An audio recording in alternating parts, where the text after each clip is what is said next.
Tara, samahan niyo naman ako ngayon kung paano tumawid sa kalsada dito sa California.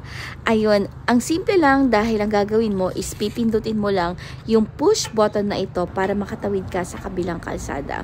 So yun na nga, nag-antay kami ng like 3 minutes and then pag nakita mo na yung green signal, merong count ng 30 seconds para makatawid ka hanggang sa kabilang kalsada. So yun, medyo nakakatakot dahil tingnan mo nga naman ang bibilis ng takbo ng mga kotse. O diba? At saka wala ding masyadong naglalakad. So kailangan pa naming tumawid ng isa pang pedestrian para makarating na kami ni Ariela sa McDonald's. So yun na nga, tumatawid kami ulit ngayon at makikita mo talaga ang daming sasakyan.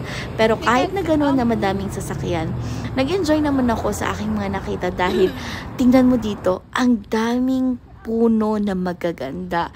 Ayan, nagpapalit na sila ng mga kulay na may yellow, red, tapos orange. Ang sarap lang sa matang tingnan. So, yun na nga, nakarating na kami sa McDonald's at nag-order na ako sa aking upuan. Dahil dito, pwede kang mag-order sa iyong cellphone.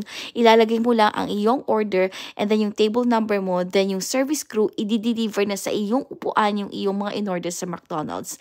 So, there you go. Have a happy weekend, everyone. Goodbye!